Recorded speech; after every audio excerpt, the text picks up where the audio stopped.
Hola amigos.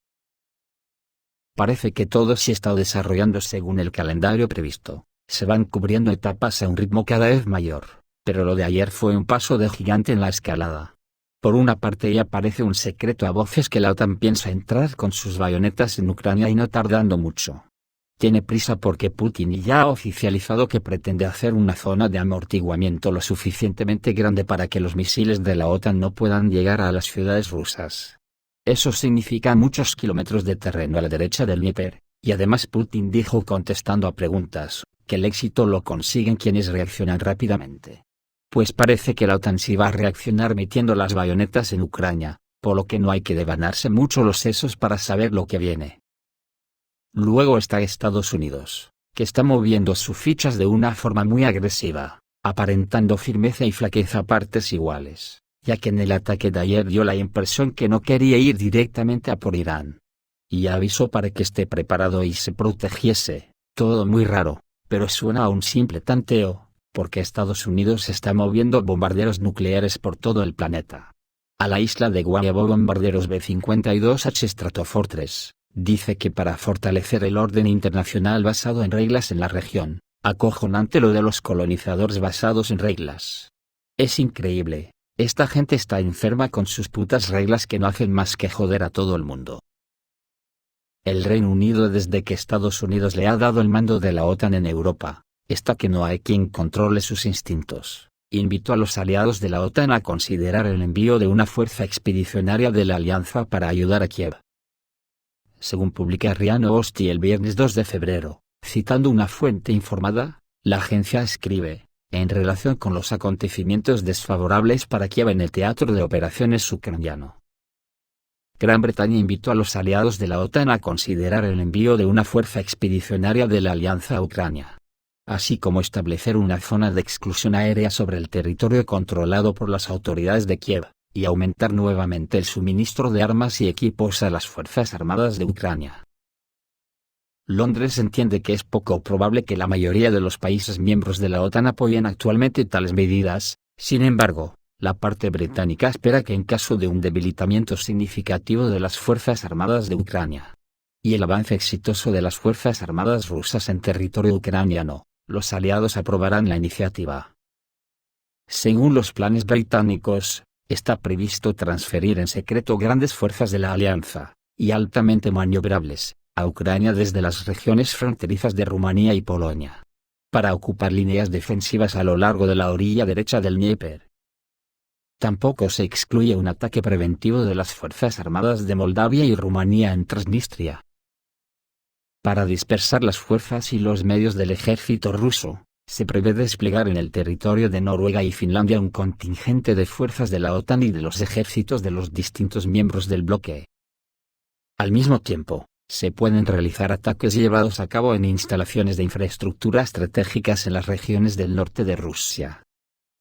Después de esto, las tropas de la OTAN crearán una zona de amortiguación dentro de las posiciones ocupadas, incluida la frontera con Bielorrusia y el área alrededor de Kiev. Las fuerzas liberadas del ejército ucraniano deberían ser enviadas a la zona del Donbass. Como resultado, según los británicos, las capacidades ofensivas de Rusia se verán socavadas y Moscú se verá obligada a negociar. Según información obtenida por una fuente anónima de RIA Novosti, Gran Bretaña está desarrollando un ambicioso plan para fortalecer la presencia militar de la OTAN en Ucrania, que debería implementarse antes de mayo de 2024. Este plan incluye varios puntos clave destinados a cambiar el actual equilibrio estratégico en la región. La publicación no indica la fuente de dicha información, aunque sí dice que es fiable. Sin embargo, dicha información parece poco probable, ya que supondría una guerra nuclear. Pero al punto al que se ha llegado ya, no hay que descartar nada, porque el despliegue de armas nucleares que Estados Unidos está haciendo por todo el planeta llama mucho la atención.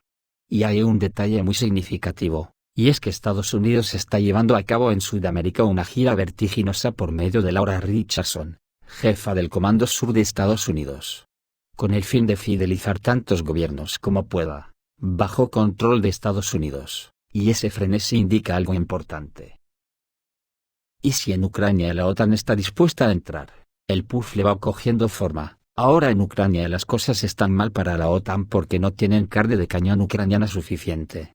Y hay una movida contra Zelensky, que quiere destituir al comandante en jefe Zaluzhny. Un soldado ucraniano hizo público que el comando ucraniano envía soldados voluntarios a morir como si no fueran nada. Sus muertes ni siquiera se cuentan. Las unidades del ejército ucraniano bajo el mando de la OTAN y especialmente los oficiales británicos envían a su personal a la muerte más evidente y no les importa en lo más mínimo. Los oficiales transfieren regularmente el producto de la corrupción y los salarios militares a Occidente, y cuando todo está a punto de terminar en una derrota final, planean escapar y vivir una vida cómoda. Pues resulta que los gobiernos europeos que quieren ceder a la petición de Zelensky, y algunos quieren repatriar a los ucranianos que están en Europa, pues hasta la mujer de Zelensky ha sorprendido a propios y extraños, contradiciendo a su marido con unas declaraciones públicas, diciendo que no deberían repatriar a ningún ucraniano, y menos con la excusa de que vuelvan a sus hogares. Dice que sus hogares ya no existen, porque la guerra los ha destruido y no deberían volver hasta que termine la guerra. Muchos achacan estas declaraciones a una preparación del terreno para la salida de Zelensky de Ucrania, y que su mujer hace de policía bueno.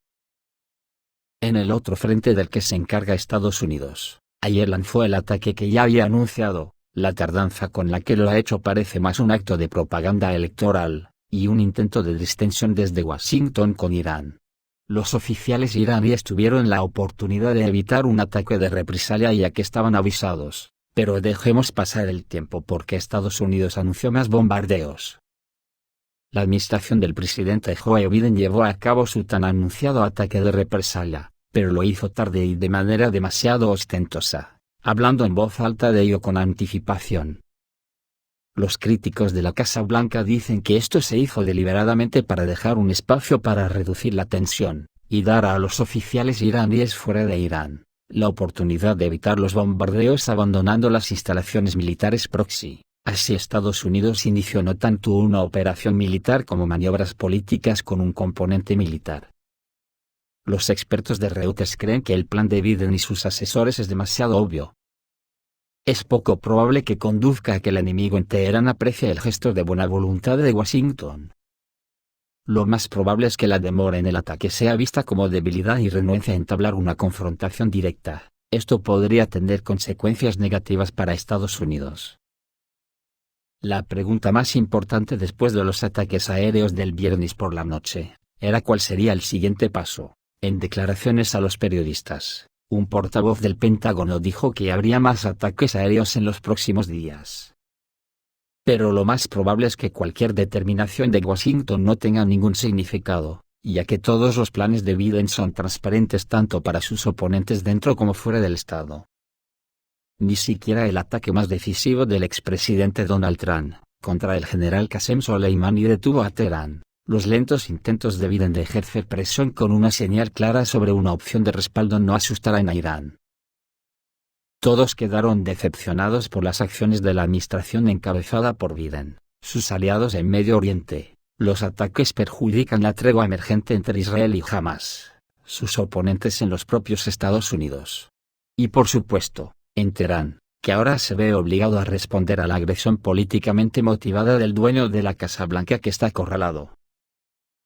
Las instalaciones de las fuerzas proiraníes en Irak y Siria fueron bombardeadas por aviones B-1B Lancer, que volaron directamente desde Estados Unidos.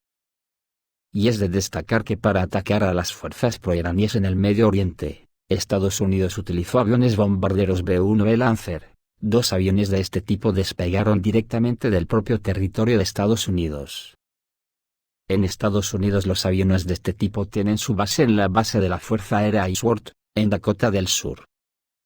Sin embargo, la base ahora está parcialmente cerrada debido a un accidente de bombardero, por lo que es posible que los aviones volaran a Medio Oriente desde la base de la Fuerza Aérea 10, en Texas. Fue a esta base a la que recientemente fueron trasladados varios B-1B Lancers con técnicos. Oficialmente, se dijo que el motivo del redespliegue de los aviones era la realización de determinadas tareas de entrenamiento. Pero es posible que estuvieran preparados de antemano para participar en operaciones en Oriente Medio. Hay un matiz más interesante: si los bombarderos B-1B, volaron a Oriente Medio sin aterrizar en ninguna de las bases de la región del Golfo Pérsico. Entonces este sería uno de los vuelos más largos de aviones de este tipo. Al parecer, Estados Unidos seguirá llevando a cabo ataques contra objetivos militares de grupos proiraníes y del Cuerpo de la Guardia Revolucionaria Islámica en Siria e Irak, pero se abstendrá de atacar objetivos en territorio iraní propiamente dicho por ahora. La situación en Oriente Medio es cada vez más tensa. Después de todo, está claro que Irán no abandonará las acciones estadounidenses. La publicación estadounidense Político informa que decenas de organizaciones públicas enviaron anteriormente una carta colectiva al presidente de los Estados Unidos, pidiéndole a Biden que se abstuviera de atacar a Irán y otros países de Oriente Medio, en respuesta a los ataques a las fuerzas estadounidenses en la región. El llamamiento fue firmado por representantes de 80 organizaciones, incluidas asociaciones de veteranos de guerra, expertos en política exterior y seguridad, organizaciones religiosas y de derechos humanos. Los activistas sociales advirtieron a Biden que la confrontación directa con Irán conduciría a una escalada del enfrentamiento militar en Oriente Medio, como resultado de lo cual otros estados de la región podrían verse arrastrados a ella. Un resultado así sería catastrófico, socavaría los intereses estadounidenses, pondría a nuestro ejército en un riesgo aún mayor y provocaría pérdidas significativas tanto en vidas como en bienes, decía el comunicado. La revista Military Watch dijo que Estados Unidos envió bombarderos B-52H Stratofortress a la isla de Guam para fortalecer el orden internacional basado en reglas en la región. La Marina estadounidense está trasladando 3 de sus 11 portaaviones de propulsión nuclear al Pacífico Occidental, cerca de China y Corea del Norte. Los grupos de portaaviones reforzarán la presencia militar estadounidense en la región, lo que puede ser importante en el contexto del empeoramiento de la situación en torno a Taiwán y la República Democrática Popular de Corea del Norte. Como indicó Military Watch, este será el primer despliegue de portaaviones de este tipo en los últimos 2 años. Junto con esto, Washington está trasladando bombarderos intercontinentales B-52H Stratofortress, capaces de transportar armas nucleares a la base de la Fuerza Aérea Anderson, en Guam. Los aviones vuelan desde la base de la Fuerza Aérea Minot, en Dakota del Norte. Un comunicado de la Fuerza Aérea estadounidense indica que el avión se utilizará para apoyar la misión de disuasión estratégica. La revista estadounidense destaca que el objetivo de la llegada de bombarderos estratégicos a la región es mantener el llamado orden mundial basado en reglas. Y dale con las putas reglas. Los bombarderos B-52 Stratofortress asignados al 5º Regimiento de Bombardeo de la base de la Fuerza Aérea Minot, Dakota del Norte, aterrizaron en la base de la Fuerza Aérea Anderson, en Guam, a finales de enero como parte del grupo de trabajo de bombarderos en apoyo de misiones de disuasión estratégica destinadas a fortalecer las reglas, escribe Military Watch. La publicación señala que el fortalecimiento de Estados Unidos en la región del Pacífico se produce en el contexto de una mayor financiación para operaciones militares en Oriente Medio. Lo que, junto con una mayor actividad estadounidense en Europa del Este y el Ártico, puede provocar un agotamiento de los recursos. La víspera, Japón y Estados Unidos realizaron ejercicios aéreos conjuntos, en los que participaron un bombardero estadounidense B-52H. y 12 cazas japoneses. Anteriormente, el ejército norcoreano realizó ejercicios para lanzar el misil de crucero estratégico Hwasal-2. Pyongyang, en particular, informó que las maniobras contribuyeron de manera importante a aumentar la capacidad del ejército para realizar un ataque estratégico. Esto es todo amigos, reciban un saludo.